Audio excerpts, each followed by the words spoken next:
Prime Minister Narendra Modi is gearing up to lead the BJP's campaign in Western Uttar Pradesh for the 2024 Lok Sabha elections with a series of rallies and roadshows.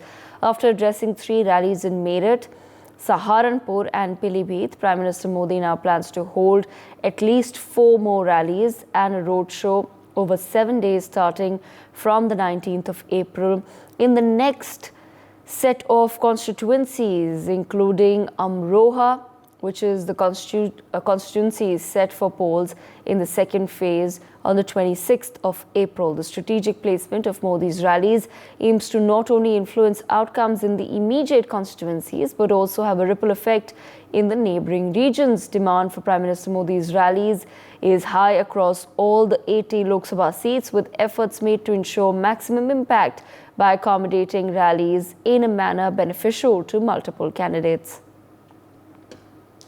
My colleague Ravi Kumar with us on the broadcast. Ravi, if you can take our viewers through the details of Prime Minister Modi's rallies now in other parts of Uttar Pradesh. इधर तो धूप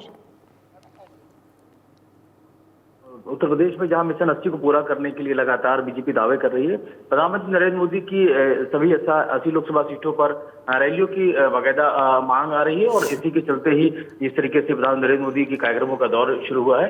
मेरठ, सहारनपुर और पीलीभीत में करीब 3 रैलियों को संबोधित करने के बाद प्रधानमंत्री नरेंद्र मोदी 19 अप्रैल से लेकर 7 दिनों तक कम से कम 4 रैलियों और करीब 1 रोड शो करने की जो प्लानिंग है पूरी की गई है। और 26 अप्रैल को दूसरे चरण के मतदान को देखते हुए जो निर्वाचन अमरोहा में है और प्रधानमंत्री नरेंद्र मोदी की रैलियों को लेकर ये माना जा रहा है कि जहां जहां रैलियां होंगी वहां बीजेपी को इसका काफी फायदा होगा। सहयोगी दलों के साथ में जहां चाहे सुभाषपा पूर्वांचल में अपनी पकड़ मजबूत मानती है, वहीं राष्ट्रीय लोकदल भी साथ में आ गया है। तो इससे कहीं ना कहीं पश्चिम उत्तर प्रदेश खासतौर पर फोकस है कि पश्चिम उत्तर प्रदेश में बीजेपी चाहती है कि मजबूती के साथ चुनाव लड़ा जाए, उसको जीता भी हासिल किया जाए। और प्रधानमंत्री नरेंद्र मोदी की रैलियों का मकसद भी यही है कि जहां जहां रैलियां होंगी वहां माना जाता है कि जो बीजेपी को फायदा भी होगा इससे। और इसी के चलते ही ये पूरी प्लानिंग की गई है कि 2024 के लोकसभा चुनाव में जहां 400 पार का नारा दिया जा रहा है, वही यूपी में मिशन 80 को पूरा किया जाए। इसके लिए प्रधानमंत्री नरेंद्र मोदी की रैलियों की मांग है और इसी के क्रम में ही ये रैलियों का दौर है वो लगातार जारी है। जी।